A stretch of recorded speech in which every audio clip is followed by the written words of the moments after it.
Broadcasts of HIKI NŌ are made possible by the support of viewers like you. Mahalo. And by Bank of Hawaii Foundation, investing in Hawaii's future by promoting collaboration, critical thinking, and other 21st century skills through HIKI NŌ. Kamehameha Schools, empowering Hawaiian keiki to explore, discover, and inspire. ABC Stores, a local company helping to transform education and develop Hawaii's workforce through bold learning initiatives like HIKI NŌ. Next on HIKI NŌ, stories from across our island chain. This is home. It will always be home. I love Hawaii. I have so much pride being from here. A local figure skater who shows great promise decides to remain in Hawaii despite the fact that the resources for her sport are much more abundant on the mainland. A traditional Japanese card game makes a comeback in 21st century Hawaii. A Niihau woman takes on a daunting responsibility in order to help perpetuate her island's cultural heritage. The late, great Cyril Pahinui dedicated himself to passing on his father Gabby's legacy to younger generations. Get to know the inner workings of a public school cafeteria. Learn how to make a Haku Lay. And find out how a young designer embraces a fabric treatment that was popular in her grandparents' heyday. All on this episode of HIKI NŌ, coming to you from the island of Maui and the students of Maui Waina Intermediate School, home of the Falcons. That's next in the nation's first statewide student news network, HIKI NŌ. Can do!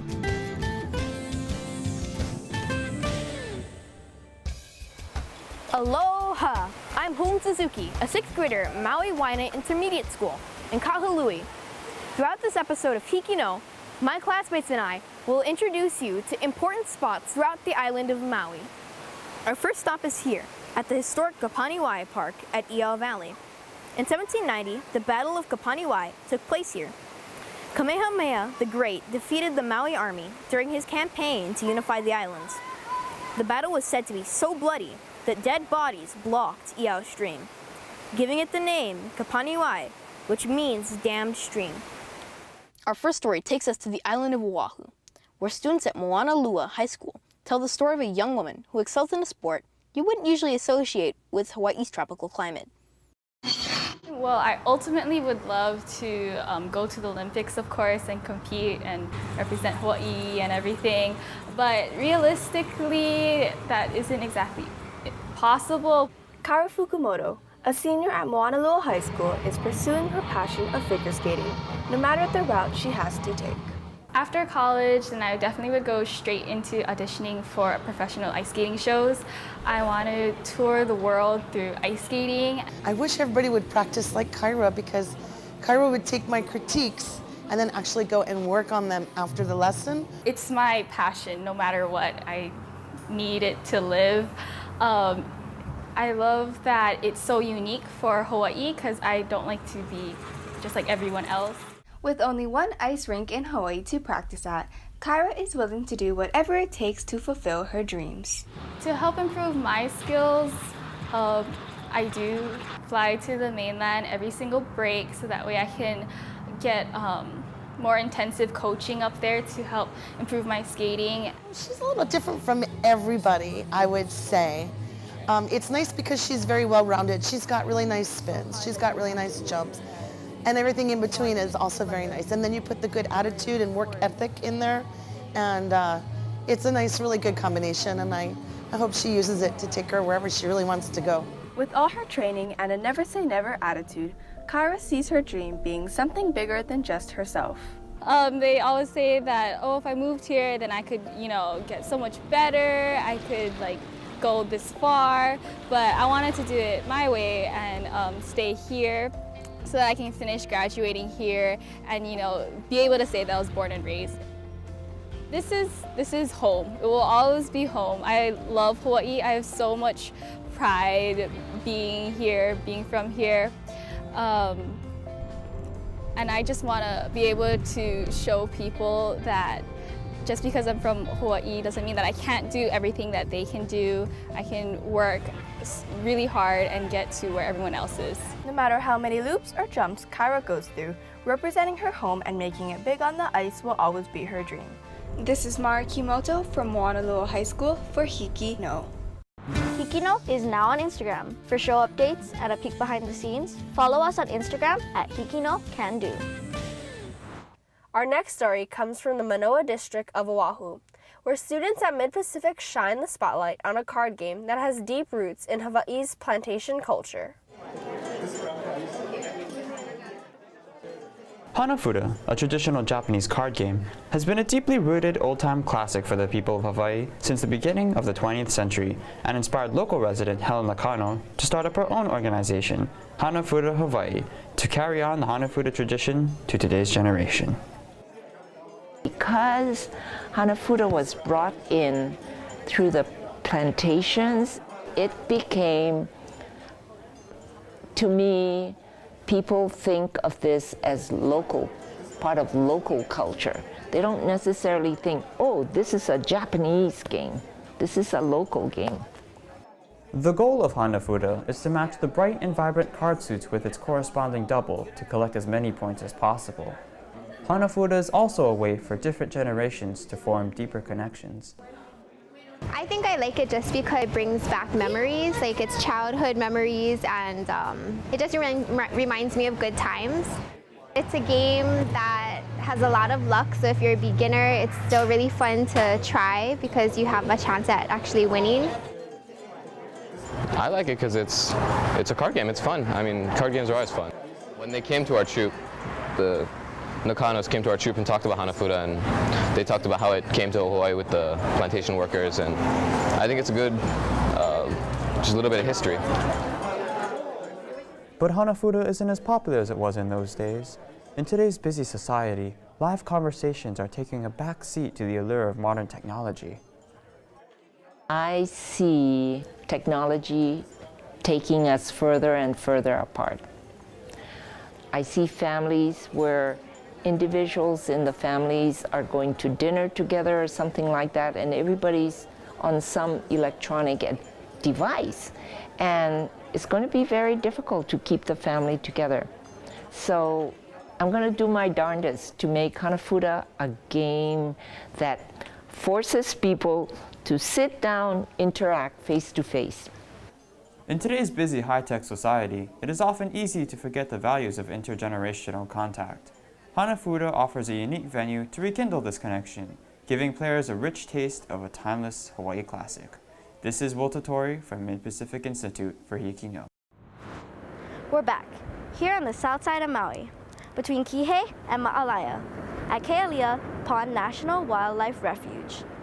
The refuge was established in 1992 and covers approximately 700 acres and is one of the few natural wetlands remaining in the Hawaiian Islands. It is home to two of Hawaii's native and endangered water birds, the Hawaiian coot and Hawaiian stilt. All of this can be seen from the nearly 1 mile boardwalk that goes through the refuge. We take you now to West Kauai, where students at Ke Kula Ni'ihau o Kekaha Public Charter School introduce us to a woman who took on a huge responsibility in order to preserve her island's cultural heritage.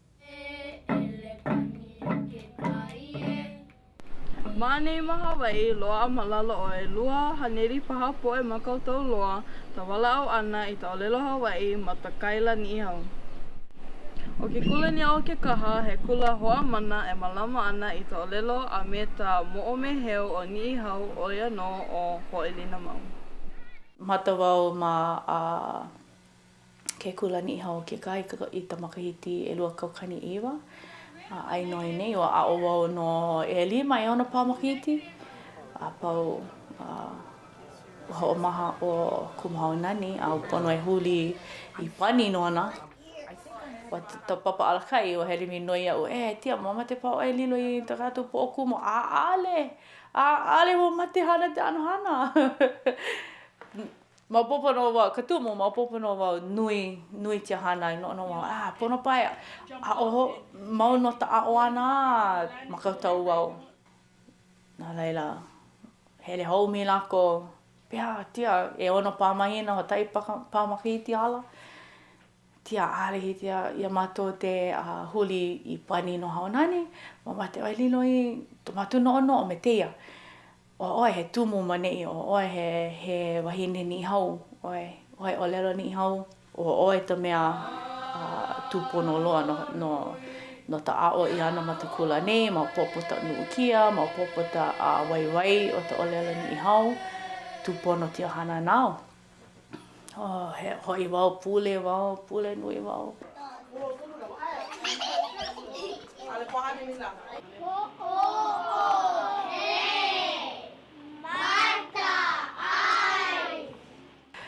O ta haina na hoi, mahape, o he hoi ta, he kule ana to'u, na tia po e kamali a pauloa ma ta kula. Ai no tu mo Katie no ta kula nei. Aloha no. Aloha mama. Aloha. Te gato? Gato no ta kula? Oia. Hau'oli au. No tōna lawe ana i te ia o i hana he po'otumo maane i matakula o ni hau. No kotu ana i ta kātou po i Katie, ta kātou po i kamali i matakula. Like ho i me tāna mau Katie maane i pō matakula. No leila, hau'oli wau i ai ka lawe ana i te ia mahele. Tau mamate. Ta a'o i ana i loko te olelo ni i hau. Te hiti te olelo ni i hau, i hiti te ho'o mau ti ana. Te olelo ni i hau, ta olelo tu mau tūpuna. To la ua mau tūpuna. Ina aale wau ho'o mau ti ana hana me la ua, e pau ana.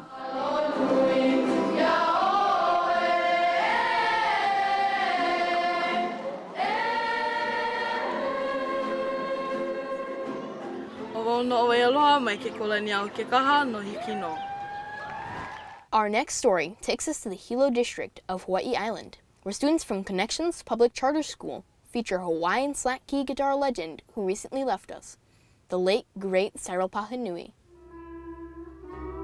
Cyril Pahinui is a world-renowned slack key guitarist and has devoted much of his time teaching slack key guitar and sharing his own experiences with music. He has various workshops around Hawaii, such as this one at Connections Public Charter School in Hilo. I come from a family, talented person, which is my dad, Gabby Pahinui. And my father was a talented musician. I mean, as a guitar player, as a steel guitar player, as a vocal, as a singer. He was versatile. He was so great. I mean, nothing like having him as my father, you know. And I learned a lot from him. Cyril began his music career at the age of 7. He was mentored by his father, Gabby Pahinui, who taught him by practice of watching and listening. I didn't take no music in school, you know. I didn't went to college to learn how to play. Everything was back home, backyard jam. I learned by eyes and ears, you know. And all my recordings, I mean, I can tell what key they played in or what chords just by hearing the thing, you know. Every instrument mean a lot to me. It does have different sound. And I guess the saying is who's behind of the instrument make it. For me, you know, it's not the guitar, you know, it's me the one that put in the energy into the guitar. You know, a $10 guitar, I can make it sound like a 500.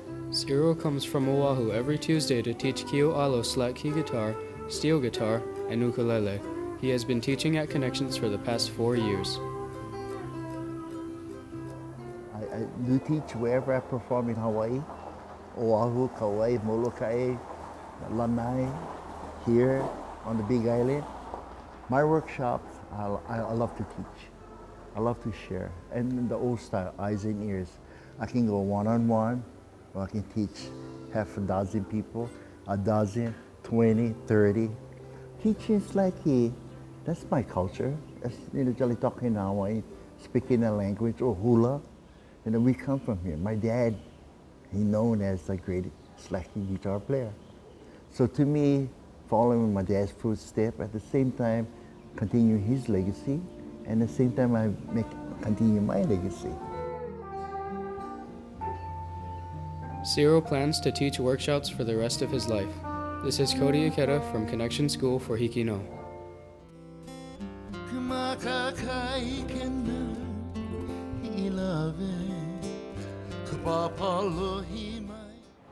We're here on the east coast of Maui at Mile 9 on Hana Highway. Ho'okipa is a breathtaking white sand beach that boasts some of the best waves on the Maui coastline. A mecca for surfers of all ages since the 1930s, and the home of contemporary surfing, windsurfing, and kiteboarding. It is also a favorite resting place for the Hawaiian green sea turtle, the honu. Our next story comes from the windward side of Oahu, where students at Kalāheo High School take us behind the scenes of the complex operation known as school lunch. The Hawaii Department of Education is responsible for serving more than 100,000 meals a day during the school year. This is made possible through the efforts of the school cafeteria staff and the contribution of money towards the National School Lunch Program. According to the Congressional Budget Office, the Federal Reserve has more than doubled the spending on child nutrition programs to $20 billion a year to reimburse schools for children's meals. But the price of a school meal has increased and some students are unable to afford it. Every lunch has a different cost. Let's say Kalia Pond. Kalia Pond would probably be the most expensive because the pork and the lomi tomato, that is come in already cut. So that lunch would be somewhere about $6 per serving. Families in this category can apply to be in free or reduced lunch programs, which here at Kalāheo High School, 19.43% of our 767 student body can get a piece of. Some schools participate in the community eligibility provision that allows certain schools to serve free meals to all students even if they do not qualify for free or reduced lunches, with 50 schools in the state that participate in this program. However, with serving an entire school for breakfast and lunch, certain problems can arise. Every school needs to follow the strict nutritional guidelines provided by the DOE. The Menu Planning Committee is in charge of analyzing these requirements and assembling a variety of meals that adhere to these guidelines. According to the Hawaii DOE, children who eat school lunches are more likely to have higher nutrient intakes because they are eating a more well-rounded meal than students who just bring lunch from home. The Department of Education is currently looking for local farmers and making it more of a priority to supply fresh, organic produce for school lunches. On the other hand, another problem that our Kalāheo cafeteria staff faces is being extremely short-handed. Over the past several years, the staff has been reduced from 8 to the current 3 workers. Despite the challenges that seem to build up against the cafeteria staff, they are committed on overcoming them and serving the entire school and making it seem like a piece of cake. This is Sora Chang from Kalāheo High School for HIKI NŌ. We take you now to the island of Kauai, where students at Island School show us how to make Hawaii's favorite head adornment. Leipo'o is a decorative headpiece worn during special events. Leipo'o in Hawaiian means head lei. There are 2 main ways to make a leipo'o. Wili lei is one style where you wrap the plants onto the base. Haku Lay is another version of leipo'o where you braid your plants into the base. Today, we will be showing you how to make a haku lay. The materials you will need are scissors, deboned and stripped tea leaves, and a vase. We will be using jute for our base, but you can use tea leaves or raffia. Start by making your base. Tie a knot at one end and create a braid about 2 inches long.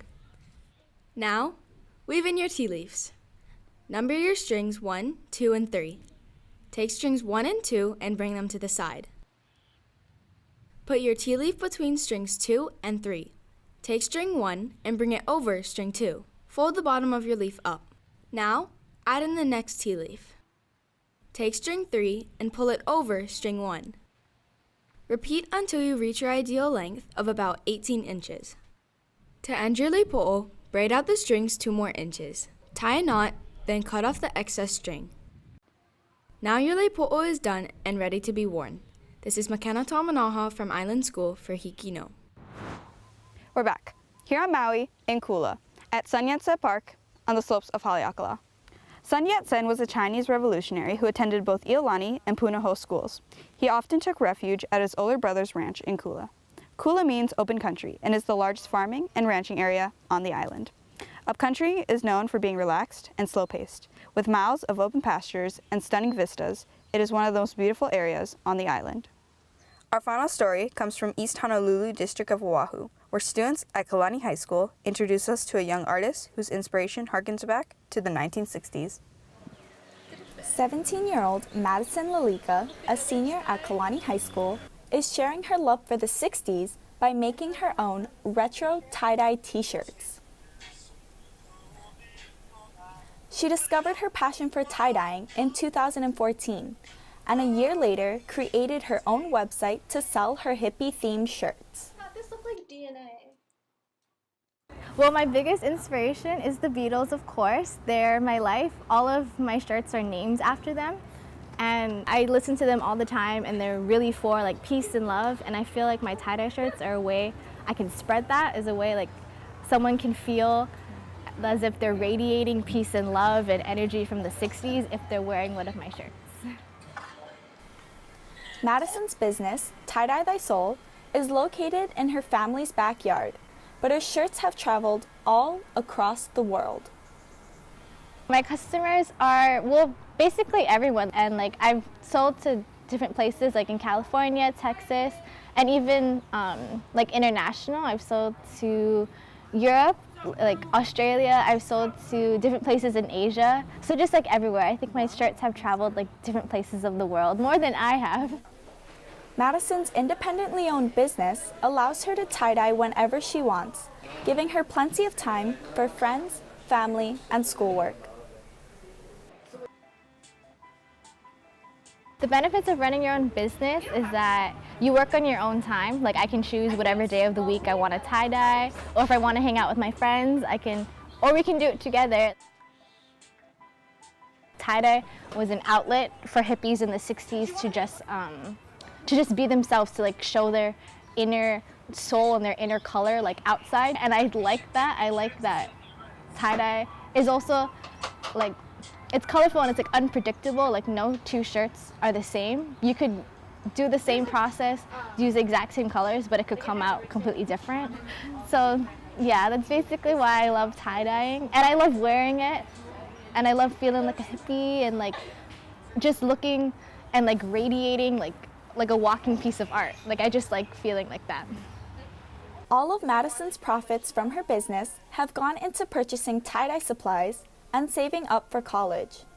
Although after Madison graduates in May, she intends to put her business on hold. She plans to pursue environmental sciences in California and hopes to someday open her own Tie-Dye Thy Soul store. This is Anya Carroll from Kalāheo High School for HIKI NŌ. Well, we've come to the end of this episode of HIKI NŌ. Remember, all these stories were written, shot, and edited by students like us. We hope you enjoyed watching them as much as we enjoyed sharing them with you. Tune in next week for more proof that Hawaii's young people, HIKI NŌ, Can do!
Broadcasts of HIKI NŌ are made possible by the support of viewers like you. Mahalo, and by Bank of Hawaii Foundation, investing in Hawaii's future by promoting collaboration, critical thinking, and other 21st century skills through HIKI NŌ.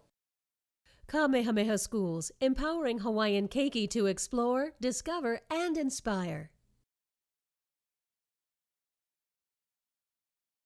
ABC Stores, a local company helping to transform education and develop Hawaii's workforce through bold learning initiatives like HIKI NŌ.